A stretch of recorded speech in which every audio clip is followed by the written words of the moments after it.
بسم اللہ الرحمن الرحیم۔ السلام علیکم ورحمۃ اللہ وبرکاتہ۔ ویلکم ٹو مائی چینل حدیث وزڈم۔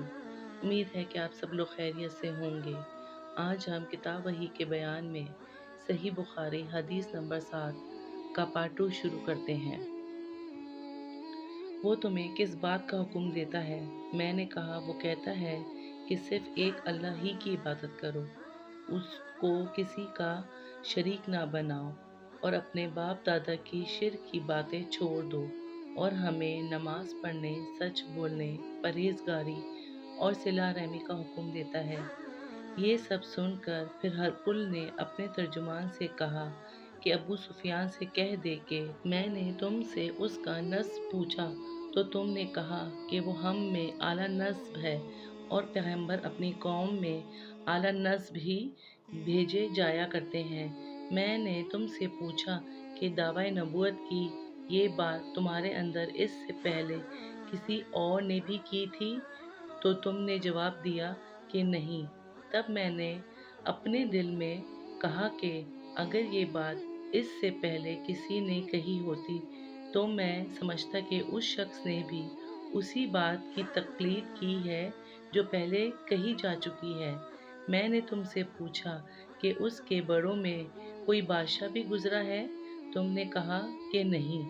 تو میں نے دل میں کہا کہ ان کے بزرگوں میں سے کوئی بادشاہ ہوا ہوگا تو کہہ دوں گا کہ وہ شخص اس بہانے اپنے آباء و اجداد کی بادشاہت اور ان کا ملک دوبارہ حاصل کرنا چاہتا ہے۔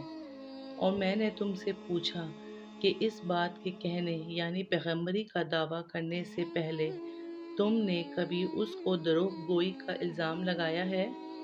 تم نے کہا کہ نہیں۔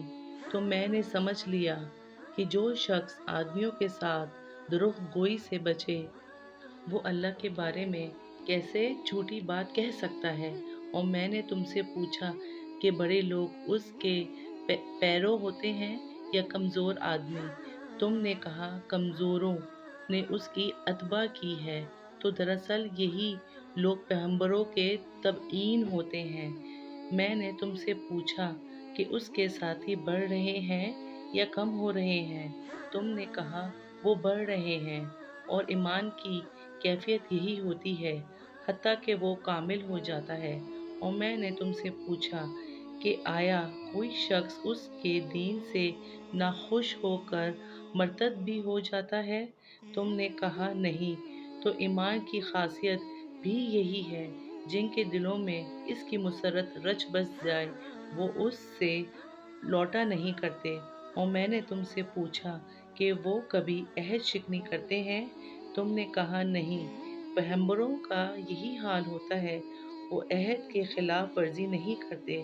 اور میں نے تم سے کہا کہ وہ تم سے کس چیز کے لیے کہتے ہیں؟ تم نے کہا کہ وہ ہمیں حکم دیتے ہیں کہ اللہ کی عبادت کرو، اس کے ساتھ کسی کو شریک نہ ٹھہراؤ، اور تمہیں بتوں کی پرستش سے روکتے ہیں، سچ بولنے اور پرہیزگاری کا حکم دیتے ہیں۔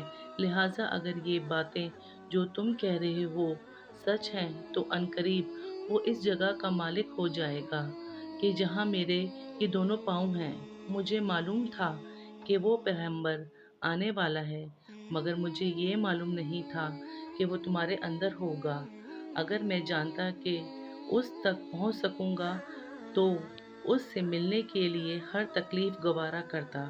اگر میں اس کے پاس ہوتا تو اس کے پاؤں دھوتا۔